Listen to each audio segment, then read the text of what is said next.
Babangon sa makabayang serbisyo publiko. Ugnayan ng Radyo Pilipinas World Service sa iba't ibang embahada ng Pilipinas upang maghatid ng impormasyon at kaalaman sa mga kalagayan ng ating mga kapwa Pinoy na naninirahan at nagtatrabaho sa iba't ibang panig ng mundo. Babangon sa makabayang serbisyo publiko para sa isang makabayang serbisyo publiko para sa overseas Filipino workers. Babangon sa makabayang serbisyo publiko kasama si Ray Sampang dito sa Radyo Pilipinas World Service. Muli po, isang mapagpala at mainit na pagbati mula po dito sa inyong inang bayang Pilipinas. Ako po inyong lingkod, Ray Sampang. Muli nag-aanyaya sa isa na namang edisyon ng programang Babangon sa Makabayang Serbisyo Publiko. Hatid po sa inyo ng inyong himpilang Radyo Pilipinas World Service, ang overseas station ng Presidential Broadcast Service, Presidential Communications Office. Kasama pa rin ang ating mga makakaagapay sa pagsasahing papawid ng programang ito. Mula po sa ating production side, nandiyan pa rin si Miss Stephanie Vicente. And of course, sa ating master control, nandiyan pa rin ang ating mga katuwang sa engineering division natin. Of course, sila Milo Janela, Susan Aison, and of course, si Hero. Ayan, and of course, okay. And of course, syempre, ang ating mga katuwang naman sa Voice of America. Dyan sa may Tinang Tarlac, which makes this broadcast possible sa iba't ibang bahagi ng mundo. Muli po, ako yung lingkod, Ray Sampang. Ito pa rin po ang programang Babangon sa Makabayang Serbisyo Publiko. Kamusta na po kayo? And I hope you're all doing fine. At ngayon ay tayo'y dadako naman sa isa pa nating kapitbahay na bansa dito sa Southeast Asia. Walang iba, pupunta po tayo sa Lao PDR. Ayan, at makakasama natin mula po sa ating Philippine Embassy sa Vientiane sa Lao PDR ang ating butihing ambassador, Her Excellency Dina Joy Amatong, ng ating pong ambassador to Lao PDR. And of course, may makakasama rin po tayo na teacher at nangunguna rin dito sa ating Filipino community, si Mrs. Annette Rodero, teacher po ng Santisuk Montessori Preschool. So hindi ko na kayo paghihintayin. Narito na po ang ating mga panauhin ngayong araw na ito para sa edisyong ito ng Babangon sa Makabayang Serbisyo Publiko. Unahin muna natin ng ating ambassador, Her Excellency Dina Joy Amatong. Magandang araw po, Ambassador Amatong. This is Ray Sampang po sa programang Babangon sa Makabayang Serbisyo Publiko. Magandang umaga po sa inyo, Mr. Ray, at magandang umaga sa mga tagapakinig at taga-subaybay ng DZRP Radio Pilipinas World Service. Magandang umaga po sa inyo lahat. Thank you very much, Ambassador Amatong. And of course, nasa kabilang linya rin si Mrs. Annette Rodero, ang ating pong guro o teacher sa Santisuk Montessori Preschool. Mrs. Rodero, Mrs. Annette, hello at ang ating pong mainit na pagbati sa inyo. Magandang umaga po. Ayun, alright. So, sige. At I'm very, proud ako pag may kasama akong ambassador. And of course, isang teacher because hindi na itatanong ng karamihan. I am a teacher by profession. Yan, okay. Kaya minsan nagtataka ako, paano ako napunta sa broadcast? Anyway, sige po. Unahin muna natin yung unang katanungan dito sa ating butihing ambassador, kay Ambassador Amatong. Ambassador, how would you describe the relationship sa pagitan ng Philippine Embassy at ng ating host country dyan? In this case, Lao PDR. Masasabi ko na yung ugnayan Pilipinas at Lao PDR ay dalawang words ang makakarakterize ko sa ugnayan ito. Ito ay friendly and long-standing. So yung dalawang bansa pong Pilipinas at Lao PDR ay kapwa miyembro din ng ASEAN. So aside from bilateral relations, meron din tayong tinatawag na parang regional relations sa pamamagitan ng ASEAN. So maayos po at maganda ang ating relasyon sa dalawang bansa. Now, kung sasabihin naman natin yung relasyon ng embahada patungo sa gobyerno ng Lao PDR, lalong-lalong na sa Ministry of Foreign Affairs at yung mga ibang ahensya ng gobyerno ng Lao PDR, ay maayos din naman ang aming working relationship dito. So, maayos yung aming pakikipag-usapan kung mayroong kailangan ang Pilipinas, at mutual din naman kung meron din kailangan ng Laos, ay maayos ang aming pag-uusap. Ayun. How long have we maintained this relationship with Lao PDR, Ambassador? Kaya ko sinabi na long-standing kasi medyo mahaba-haba na rin ang bilateral relations ng dalawang bansa. Sa katunayan, ngayong taon ito, 2025, we are celebrating 70 years of diplomatic relations. So napakahaba na ho niyan. Sa katotohanan din, ang Pilipinas, ang pangalawang bansa pagkatapos ng Thailand sa Asia na nag-recognize sa bansang Laos. So isa ho tayo sa kumbaga nangunguna sa pag-establish ng bilateral relations with Laos. Pero nag-iisa lang po ba ang ating embahada o consulate diyan sa Vientiane? Wala na po tayong ibang consulates na makikita sa Lao PDR? Oho, ang embahada ay nandito sa Vientiane. Ang sakop po namin ay buong bansa ng Laos. So wala po tayong tinatawag na honorary consul or consulate general sa iba pang bahagi ng Laos. Ang embahada po nandito sa Vientiane ang gumagawa po ng lahat. Okay, so having said that, Ambassador, how many Filipinos are living and working in Lao PDR? Sa estimate po ng embassy, meron po tayong mahigit na 2,200 na Filipinos na naninirahan o nagtatrabaho dito sa Lao PDR. So karamihan ho dito ay professionals, workers, pati na rin ho yung pamilya nila, yung mga anak nila. So 2,200 po. 1,200. 2,000. 2,000. Excuse me, 2,100. Alright. Doon po sa 2,100 na yun, are those skilled workers like teachers, Ambassador? Tamang-tama ho kayo dyan, Mr. Ray. Sa 2,200 na yan, ang malaking porsyento, about 30% of that number are teachers. Okay. Teachers or school administrators or staff ng mga schools dito. So nasa education, masasabi natin na nasa education sector ang karamihan ng mga kababayan natin dito sa Lao PDR. Alright. Pero meron pa rin ho tayong marami pang ibang professionals na nandito. So meron ho tayong mga engineers, accountants, geologists, consultants, kumbaga iba't ibang profesyon ho nandito rin.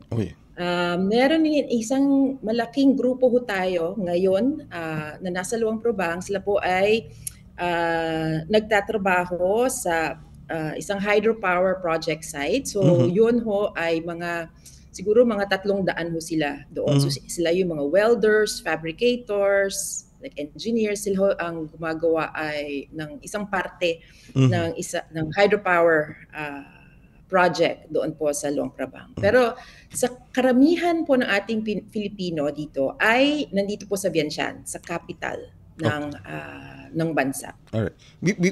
Before I go to Mrs. or Teacher Rodero, matanong ko lang po, Ambassador, how do the people of Lao PDR see or treat itong ating mga Filipinos living and working sa kanilang bansa? May pagkakaiba ba? May malaki bang pagkakaiba sa kultura between the citizens of Lao PDR and our Filipinos living there and working? Sa kultura, syempre may masasabi tayo na may pagkakaiba. Karamihan po ng mga Lao ay Buddhist at tayo naman ho ay Katoliko or Muslim. So may pagkakaiba, pero masasabi ko ho sa kumbaga person to person relations ay parang pareho ho tayo kasi nga ho yung mga Lao din katulad ng mga Pinoy ay friendly, very respectful at nagbibigay prioridad sa pamilya at sa komunidad. So medyo marami rin ho tayong similarities, no? Kaya ho masasabi ko ho na yung mga Pilipino ho dito ay maayos naman ho ang kanilang working and living conditions kasi nga ho may mutual respect ho between the Filipinos and the Lao people. Sa totoo ho, ang ang mga Pilipino ho dito medyo mataas ho ang pagtingin Uy, okay. mataas ho ang pagtingin sa mga Pilipino ng mga Lao people. Kasi nga nakikita nila na ang Pilipino ay matyaga, Mhm. na maayos magtrabaho, mabait at friendly, masiyahin. Mhm, mhm. So, ito po yung mga qualities na gusto rin naman ho ng ating mga kaibigan dito sa Okay. bansang ito. At saka siguro, Ambassador, yung physical features, yung itsura, skin color, halos hindi nagkakalayo sa Pilipino tsaka sa Lao PDR. Minsan nga nagpunta ako ng Indonesia tsaka Indonesia or Malaysia. Nagkatabi yung isang Pilipino tsaka Malaysian eh. Hindi ko nagkamali ako ng pagtatanong, Malaysian pala yung natatanong ko dahil magkakamukha halos eh. Pati yun diyan sa Vietnam. So ganun din diyan sa Lao PDR. Ganun na nga ho. Kasi nga sa Southeast Asia, marami rin ng similarities in terms of facial features. Yun, okay. So madali ho. At saka marami rin naman hong Pilipino na rito na marunong na maglao. So Wow. kung magsalita na sila, Parang second tongue na nila, no? Mapagkakamalan din silang lao. Okay. Anyway, Ambassador, let me just go to Mrs. Rodero or Miss Rodero, ating teacher sa Santisok Montessori Preschool. Mrs. Rodero, Teacher Rodero, kamusta na po Yes kayo po. at ilang taon na po ba kayo nag-stay sa Lao PDR? Nandito po ako for 17 years. 17 years? Yes po. Uy, Yung dalawang anak ko, dito ko na pinanganak. di ano sila? Ano ba sila? Citizen sila ng Lao PDR? Or Embassy, so they can help us with citizenship with Philippines. Oh, okay. So, 17 years. 17 taon. Ni minsan hindi ka ba umuwi? Or regularly ka rin naman umuwi sa Pilipinas? Minsan din umuwi at bago lang last year, Mhm. binibisita yung anak namin doon sa Pilipinas. Mhm. Yung mga anak mo nasa Pilipinas. Okay? Nasa Yes po, he is year 12 this time, graduating na po. Alright. Okay. Una kong tanong, siguro isa pang tanong is, teacher ka dyan sa Lao PDR, sa Santisok Montessori, and I guess nagkaroon ka rin ng experience sa pagtuturo dito sa Pilipinas, Mrs. Rodero. So how would you compare teaching sa Lao PDR sa experience mo dito sa Pilipinas? Yes po, 14 years teaching in Lao, mainly lahat ng yung experience ko mostly here. Pero yung preparation ko po is in the Philippines. So, ibang level din yung work namin dito, yung work ko dito kasi at this time, naging associate director po ako. So, Uy. I am training more the teachers this time. Mhm. So, I am a curriculum coordinator. So, we have 9 to 10 Lao teachers and 4 to 5 international teachers. So, masaya po ako that I was prepared to come. Kasi yung na natutunan ko doon sa Pilipinas, I am imparting to them right now. That's nice. That's nice to hear. So ilang kayo mga teachers na Pilipina sa Santisok Montessori? Yung Santisok ngayon, we have 3 Filipinos, 4 po including me. So it's a community-led Montessori preschool existing for 30 years. 30 years. And then meron po 30 years po. So meron yung 70% na international students and then we have 30% from the nationals.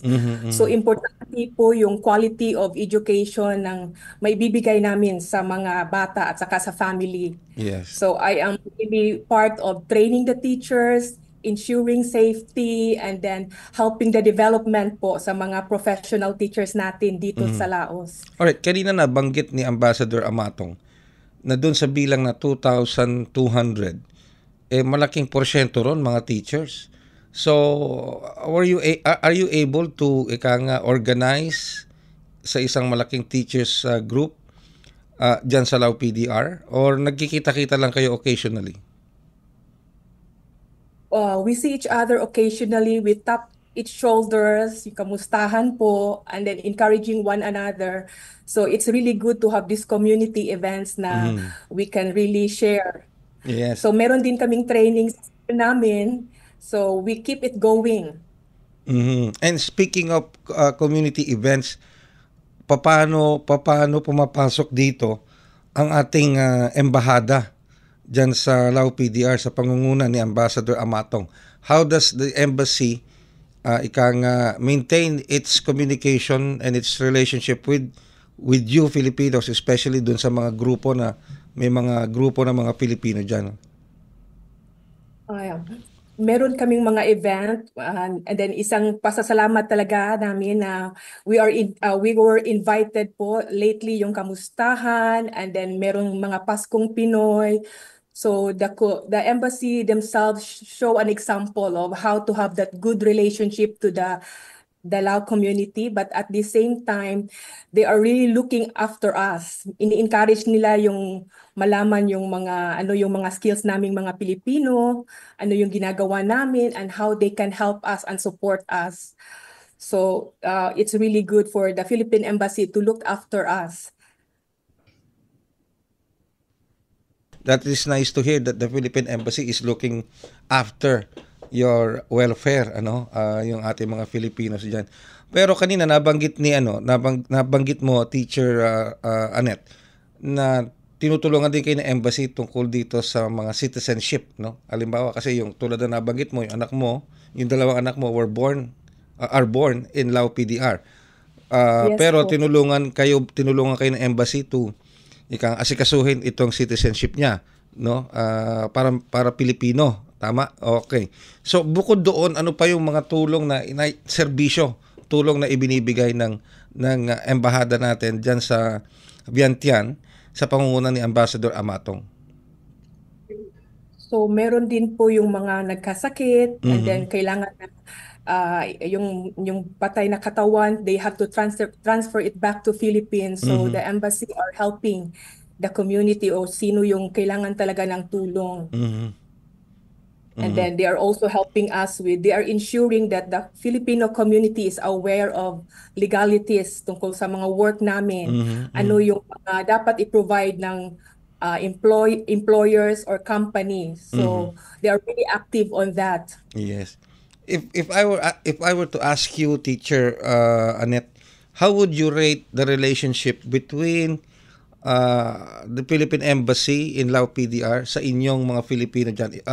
In a scale of 1 to 10, 1 being the lowest, 10 being the highest, nasaan dito ang relationship, ang pakikipag-communicate, ang pagtulong sa inyo ng ating embahada? So we are in the 9.5. Wow! Ganon, 9.5.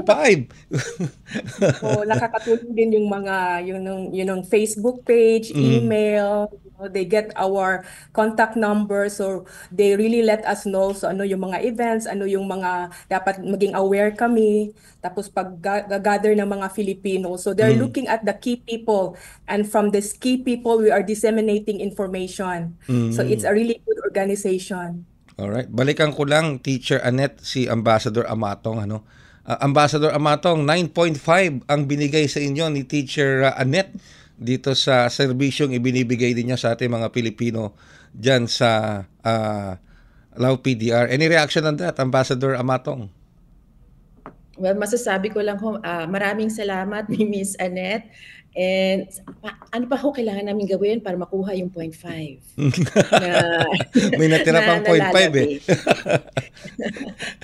Hindi, pero ang totoo ho diyan, hindi lang naman ho nakasalalay sa embassy ho, 'di ba? Ang magandang relasyon between the Filipino community and the embassy. So nagpapasalamat rin ho ako kay Miss Annette at sa kanya rin hong mga kolega na sila rin ho ay taus-puso rin naman na sumusuporta sa embassy at tumutugon kung ang embassy ay humihingi ng suporta or ng tulong. So kumbaga two ways rin ho, and masasabi ko rin ho na 9.5 or 10 ang relasyon ng embassy with the Filipino community. Ayan. Gusto ko lang hong idagdag, if I may. Go ahead po, Ambassador. Mr. Ray. Kasi nga ho, maganda nga ho yung kwento ni Teacher Annette tungkol sa kanyang experience na dito teacher siya. Pero gusto kong sabihin na multiply that so many times kasi marami ho kasi ngang tayong kababayan dito na teachers. And mataas ho ang pagtingin sa kanila ng mga law at may halong paghanga na rin, di ba? Na ang galing ng Pilipino na teachers, lalo na sa larangan ng pagtuturo sa wikang Ingles kasi yun ho ang hinahanap rin dito, no, ng local population. Sa lahat ho ng mga nakausap ko ng mga opisyales na medyo matataas na opisyales ng Lao government, lahat ho sila nagsasabi na yung Filipino community ho dito ay mahusay at sila ho ay nakaka-contribute din sa development din ng bansang ito dahil sa kanilang trabaho na dahil teachers sila na sila ay nag-educate ng a generation of Lao children. So kaya ho naman ako na ambassador ko dito, proud naman ho ako na mag-represent sa ating Filipino community dito. Alright. Pero ambassador, of course, meron bang na-encounter ang ating embahada na sabihin natin mga problema na na-encounter ang ating mga Filipino living and working sa Lao PDR? Ano yung mga common na problema na na-encounter po ng embahada na idinudulog sa inyo ng ating mga kababayan? So maraming salamat po sa tanong na yan. Aside from yung normal ho ng consular services na mention ho ni Miss Annette, yung sa anak niya. So kami ho na yung consular services, kasama po doon yung reports of birth, reports of marriage, pag-issue ng passport, pag-issue rin ng visa sa mga dayuhan. So lahat ho yan ay ginagawa ng embassy. At gumagawa rin ho tayo ng marami po tayong ginagawa sa larangan ng public diplomacy na mention din ni Miss Annette, yung marami kaming announcements na nilalagay sa Facebook or ini-email sa kanila or minimensahe sa kanila. At meron din kami mga community events kung saan iniimbita namin ang mga Pilipino. So isa sa mga community events na ginagawa namin ay yung post-arrival orientation seminar. Kung saan yung open ho to sa lahat na gustong mag-participate. So dito po na nare-raise din ng ating mga kababayan kung ano yung mga issues or yung mga concerns nila. So karamihan ho doon ay nasa larangan ng employment. Okay. Kumbaga. So yung embassy ho ay tumutulong sa pagsuri ng mga kontrata, yung mga employment contracts ng ating mga kababayan at nihikayat namin na ayos ang mga kontrata na masundan ang mga standards ng the standards that we have sa Philippine government when it comes to overseas employment. So tinitingnan ho namin yung mga kontrata na yan. Meron din ho tayong mga kaso na nagpapatulong kasi medical assistance. Meron ho din tayong mga humihingi ng tulong sa pagkausap sa mga employers nila. Pero lately ho, meron ho tayong issue na medyo relatively new ho ito na issue pagdating sa illegal recruitment. Okay. At saka trafficking. So yan po ang medyo malaking bagay na pinag-uukulan ng pansin ng embassy. So kasama dyan sa issue na yan ay ang embassy ho ay in many instances we've had to provide temporary accommodation, welfare assistance, repatriation assistance to people, to our fellow Filipinos who have had to encounter these kinds of problems, no? Yung illegal recruitment or nasangkot nga sa human trafficking or nasangkot sa mga tawag natin na illegal scam centers. So yung embassy po ay sumasagot naman po sa kanilang daing at kami naman po ay handang tumulong kung meron mang Pilipino na mag-contact sa amin. All right. Speaking of that, Ambassador, I think last year, August yata po yun, 2024, yung pong mga nabiktima ng illegal cyber scam centers diyan po sa Golden Trial Golden Trial Special Economic Zone. Ang ika nga po, I think 125 Filipinos po yun. Pero sa ngayon po, patuloy pa rin ba ang pagre-recruit dito, ang pag-human trafficking dito? Sa kasamaang palad, meron pa rin ho. Meron pa rin ho tayong mga kaso na encounter dyan. Last year, medyo marami ho tayong natulungan din. Pero hindi pa ho siya talaga totally na stop. So meron pa rin ho kaming mga kaso. Ganyan. That is despite na na-address na natin itong 125 ito. Meron pa rin pumapasok, meron pa rin napapaniwala na pumasok dito sa mga illegal cyber scam centers na ito, Ambassador. Paano po tumutulong dito ang MWO, yung Migrant Workers Office natin sa ilalim ng DMW? Meron ho dito ho kasi sa embassy po, wala po tayong office, no? Wala po tayong Migrant Workers Office dito mismo sa Vientiane. Pero kami naman ho, kung kinakailangan, nakikipagpanayam sa ating MWO sa Kuala Lumpur. At minsan, meron silang rini-refer sa amin na mga cases. So yun naman ho ay tinutugunan namin dito sa embassy. So, siguro po, ang last question ko na lang ilan na po yung na-repatriate natin na nabiktima ng ganitong mga illegal cyber scam centers? Kung isasama pa ho natin yung datos last year, 2024, at sa pagpasok nitong taong ito, 2025, do we have any figures on ilan na po yung na-repatriate at natulungan po ng ating embahada? Siguro kung sasabihin ko yung last year ho, meron ho kaming tinatawag na mahigit mga 200 na ATN cases, pero yung sa pag-repatriate naman ho, yung pagpapauwi ng pagtulong sa pagpapauwi ng mga kababayan, siguro masasabi ko mahigit kumulang 107 po. Uy, marami-rami na rin na tao ho ang natulungan natin last year. Okay, marami-rami na rin. Alright. Last year lang po yun. Okay. Last year lang. And hopefully sana hindi naman na dumami. At wala na sana mabiktima ulit. Ambassador? Sana po.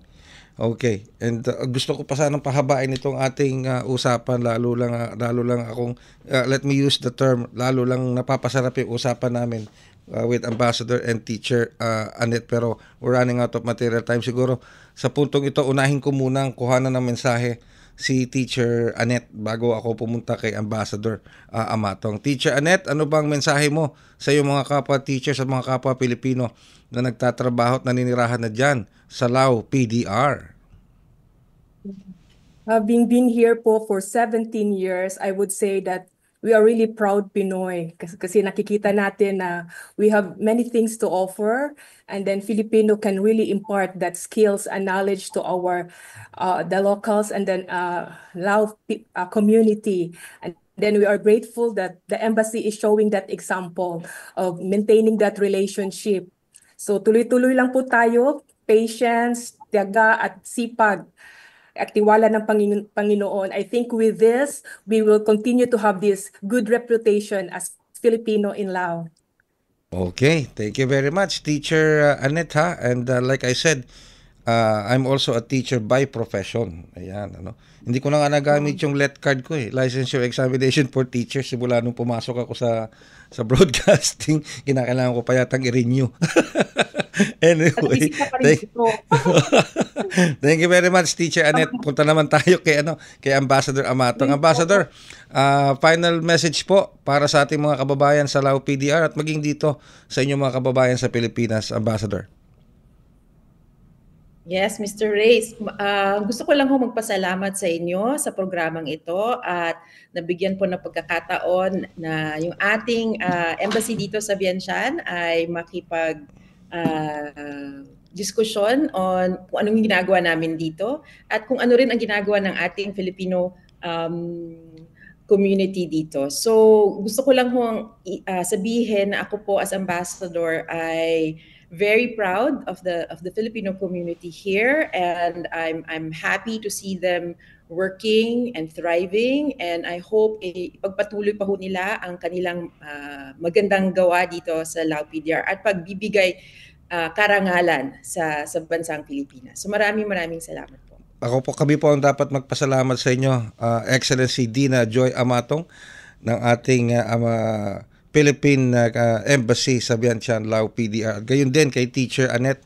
Thank you very much din po sa inyo sa oras na ibinigay niyo sa amin dito sa ating programang Bangon Bayang Malayan. And we are very proud. Sabi nga ni Ambassador, proud siya sa ating mga Pilipinos, especially sa ating mga teachers din at sa lahat ng mga Pilipinos working and living sa Lao PDR. Maraming salamat po, Teacher Annette, and thank you very much po, Ambassador Amatong, and to both of you, saludo po kami, and ika nga po, keep up the good work, Teacher Annette, at sa lahat ng ating mga teachers dyan. And of course, thank you very much ulit kay Ambassador Amatong. More power po sa inyo, and always stay safe, and God bless po, Ambassador and Teacher Annette.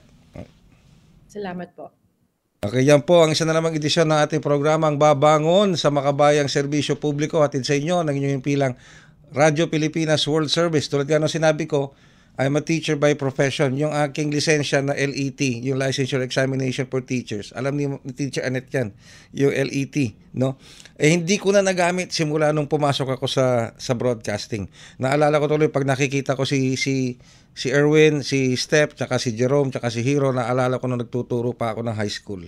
Pero hindi na sila mukhang high school. Mukha na silang ano sila. Okay, maraming salamat po. Sabi nga teaching is the noblest profession of all. Yan, di ba? Sabi nga nila, walang doktor, walang engineer, walang physician, walang scientist kung walang nagturo sa kanila. Sino yun? Yun ang mga teachers. So, hats off tayo sa ating mga guro. Maraming salamat po.